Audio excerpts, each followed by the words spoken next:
Good morning class. बेटा हम chapter भक्तिन के क्वेश्चन आंसर कर रहे थे। पिछली क्लास में हमने क्वेश्चन नंबर 5 तक कंप्लीट कर लिया था। क्वेश्चन नंबर 5 था भक्तिन द्वारा शास्त्र के प्रश्न को सुविधा से सुलझा लेने का क्या उदाहरण लेखिका ने दिया है, ये मैंने आपको कंप्लीट करवा दिया है। आज हम करेंगे क्वेश्चन 6, भक्तिन के आ जाने से महादेवी अधिक देहाती कैसे हो गई। महादेवी वर्मा तो शहर में रहती थी, तो भक्तिन के साथ रहने से कैसे देहाती हो गई, तो ये आपको लिखना है।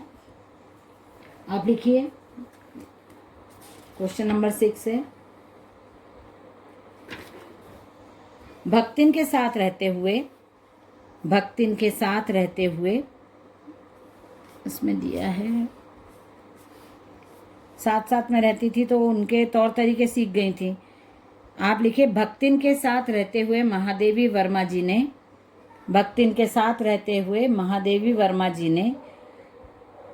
गांव के रीति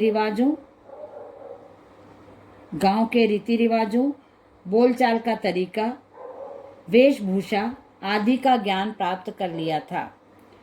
गांव के रीति रिवाजों, बोलचाल का तरीका, वेशभूषा आदि का ज्ञान प्राप्त कर लिया था। पूर्ण विराम लगा के लिखिए, भक्तिन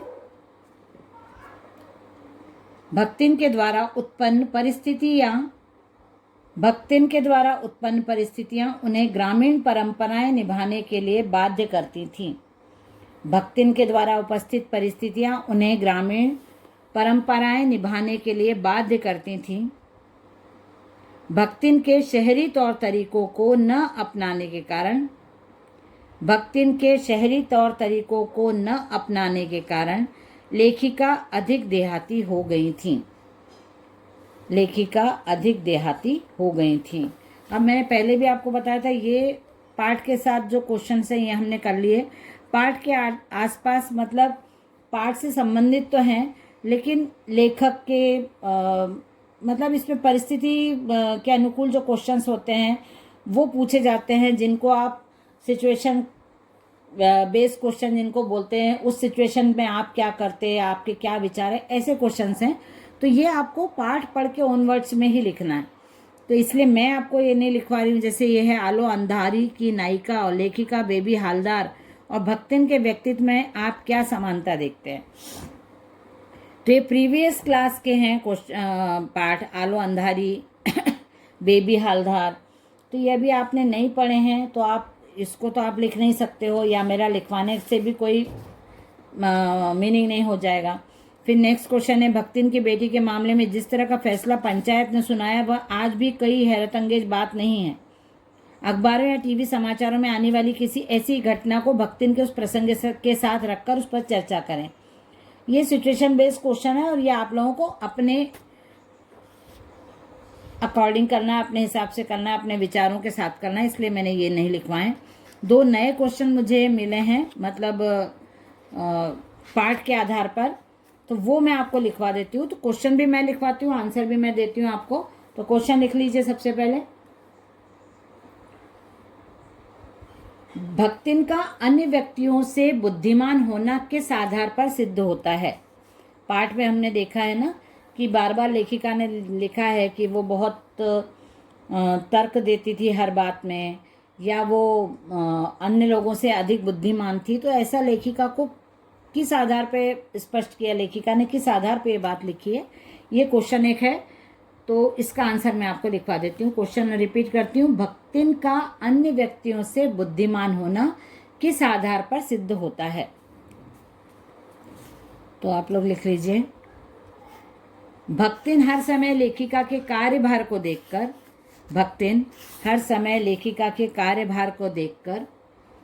उन्हें सहायता करने का हर संभव प्रयास करती थी। यद्यपि पढ़ी लिखी न होने पर भी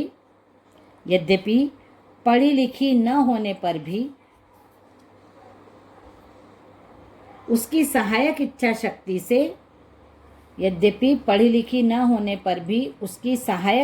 शक्ति से स्पष्ट होता है कि वह अन्य लोगों से अधिक बुद्धिमान थी। क्यों? क्योंकि वो कोशिश करती थी किसी तरह उसकी मदद कर पाए, लेखिका की मदद कर पाए। जो लोग देखते थे लेखिका को काम करते हुए, पर वो लोग सोचते थे अरे बाप रे, ये तो हम नहीं कर सकते हैं, वो दूर पहले ही मना कर देते थे, मदद भी नहीं करना चाहते थे लेखिका की। तो इसलिए यहाँ पे लेखिका को ज़्यादा समझदार बताया महादेवी वर्मा ने, क्योंकि वो कुछ तरीके से अपने तरीके से कोशिश तो करती थी ताकि वो लेखिका का थोड़ा बहुत काम कम कर सकें या उनकी थोड़ी मदद कर सकें, और किस सिचुएशन को कैसे संभालना है। इससे भी स्पष्ट होता था कि वो जब फंसने के चांस आते थे तो वो तर्क दे के बच जाती थी। जब शास्त्रों की बात आती थी, सही गलत की बात आती थी, तो वो शास्त्र का उदाहरण, मतलब उनको क्या बोलते हैं, हाजिर जवाब भी थी वो। तो इसका मतलब है कि वह अन्य लोगों से अधिक बुद्धिमान थी, सिचुएशन को संभालना जानती थी। उनका पूरा उद्देश्य यही रहता था कि हर संभव कोशिश करती थी कि लेखिका खुश रहे, उनसे प्रसन्न रहे। तो इसलिए यहाँ पे उन्होंने स्पष्ट किया है कि वह अन्य व्यक्तियों से अधिक बुद्धिमान थी। अब एक और क्वेश्चन आप लोग लिख लीजिए, वो मैंने क्वेश्चन है, भक्तिन और लेखिका के संबंधों को सेवक और स्वामी का संबंध कहना कठिन क्यों है? भक्तिन और लेखिका के संबंधों को सेवक और स्वामी का संबंध कहना कठिन क्यों है? अब आप इसी सेंटेंस को क्यों है हटा के लिख सकते हो, तो आपका आंसर स्टार्ट हो जाएगा। लिखिए, भक्तिन और लेखिका के संबंधों को, भक्तिन और लेखिका के संबंधों को सेवक और स्वामी का संबंध कहना कठिन है क्योंकि, सेवक और स्वामी का संबंध कहना कठिन है क्योंकि भक्तिन अपनी इच्छानुसार कार्य करती थी, भक्तिन अपनी इच्छानुसार कार्य करती थी, किंतु लेखिका के प्रति उसका दायित्व, किंतु लेखिका के प्रति उसका दायित्व एवं कर्तव्य सर्वोपरि होता था, सर्वोपरि होता था, पूर्ण विराम। दोनों में आत्मीय संबंध होने से, दोनों में आत्मीय संबंध होने से दोनों में आत्मीय संबंध होने से सेवक एवं स्वामी, दोनों में आत्मीय संबंध होने से सेवक एवं स्वामी वाली भावना का अभाव रहा, सेवक एवं स्वामी वाली भावना का अभाव रहा, पूर्ण विराम। अतः दोनों के मध्य, अतः दोनों के मध्य स्वामी एवं सेवक का संबंध कहना कठिन है, संबंध होना कठिन है। अतः दोनों के मध्य स्वामी एवं सेवक का संबंध होना कठिन है। ये दो क्वेश्चन लिखवाए हैं मैंने, इम्पोर्टेंट लगे मुझे पाठ के आधार पर ही। तो अभी हमने पहले 6 क्वेश्चन लिखे थे, 7 और 8, 2 क्वेश्चन अभी आज मैंने आपको लिखवा दिए। ये पाठ हमारा हो जाता है यहाँ पे कंप्लीट। अब हम नेक्स्ट पार्ट स्टार्ट नहीं करेंगे, इसके पहले मैं ग्रामर का कुछ पोर्शन आपको एक्सप्लेन करूँगी। जैसे जो अभी हमारी ये जो बुक्स लगी हैं, ये 2 बुक हैं, लेकिन आपका जो ग्रामर पोर्शन है वो बोर्ड के अकॉर्डिंग चलेगा। तो हमारे जो पहले हिंदी चलती थी उसमें ग्रामर पोर्शन दिया हुआ था पीछे, जैसे हिंदी साहित्य का विकास काल और निबंध साहित्य का विकास काल। तो अभी आपको निबंध साहित्य का विकास काल और निबंध के बारे में परिभाषा, ये एक चैप्टर है जो मैं आपको एक्सप्लेन कर दूंगी, जिससे आप अभी जो आपका टाइम रहेगा ऑफलाइन ऑनलाइन जो चल रहा है, इस पीरियड में आप अपने निबंध की परिभाषा, रूपरेखा, निबंध के प्रकार, ये सब आपको मैं अभी एक्सप्लेन कर दूंगी और होमवर्क में दे दूंगी। तो वो आप अपने पास नोट्स बना के रख सकते हो, क्योंकि वो आएगा तो ज़रूर, मतलब आपके कोर्स में तो रहेगा, तो कहीं से भी पढ़ने, पुरानी बुक्स में है वैसे, पर आपको हम टाइम टू टाइम PDF भी सेंड कर देंगे, उससे भी आप ले सकते हो। और मैं आपको क्लास में डिक्टेट करके कुछ पॉइंट्स भी इसके वो करवा दूंगी तैयार। तो निबंध के जितने प्रकार होते हैं, निबंध की परिभाषा, तो ये सब क्वेश्चंस बोर्ड में आते हैं। संक्षेपण करके एक चैप्टर रहता है, संक्षेपण मतलब शॉर्ट करके लिखना, तो वो भी टेक्निकल वर्ड्स का एक चैप्टर होता है। तो वो सब हम आगे आने वाले ऑफलाइन जब हमारे जून में स्टार्ट हो जाएंगे तब हम पढ़ेंगे। लेकिन अभी जो ऑनलाइन में आपको मैं सबसे पहले निबंध का जो चैप्टर है वो हम स्टार्ट करेंगे। तो मैं आज आपको निबंध का थोड़ा सा टॉपिक बता देती हूँ, क्या क्या हम करने वाले हैं कल की क्लास में, वो आपको मैं बताती हूँ। निबंध वाला चैप्टर आपके पास पुरानी यदि बुक होगी तो उसमें पीछे दिया है, और यहाँ पे भी मैं देखती हूँ, यदि मेरे को मिल जाता है तो मैं आपको एक्सप्लेन करती हूँ, समझा देती हूँ थोड़ा सा। तो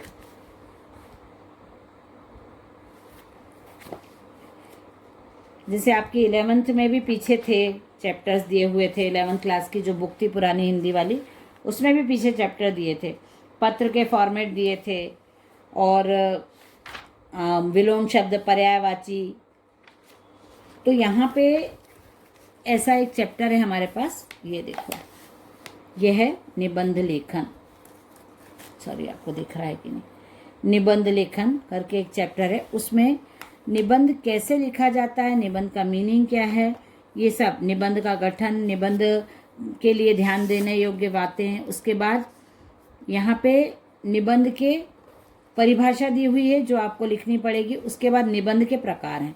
तो निबंध के प्रकार में आता है विचारात्मक निबंध, भावनात्मक निबंध, सामाजिक निबंध, साहित्यिक निबंध, सांस्कृतिक निबंध, समसामयिक निबंध, कुछ मतलब इसके रूपरेखा वगैरह दी है। लेकिन सबसे पहले इम्पॉर्टेंट जो होता है वो होता है निबंध साहित्य का इतिहास। यहाँ पे मैं देख रही हूँ, यदि मिल जाता है तो आपको एक्सप्लेन करती हूँ, नहीं तो मैं दूसरे कक्षा की जो बुक रहती हैं उनको बताऊंगी मैं आपको। ये है निबंध साहित्य का विकास, ये पहला आपका चैप्टर है। निबंध की परिभाषा, निबंध क्या होता है, निबंध शब्द का मीनिंग क्या होता है, और निबंध के प्रकार होते हैं, 4 मुख्य प्रकार होते हैं। भेद: वर्णनात्मक, विवरणात्मक, विचारात्मक और भावात्मक। तो वर्णनात्मक निबंध से ही आपको नाम पढ़ के समझ में आता है कि इसमें वर्णन किया जाता है, कोई भी एक टॉपिक लेके उसका वर्णन। विवरणात्मक, सिर्फ विवरण दिया जाता है, कोई एक टॉपिक है,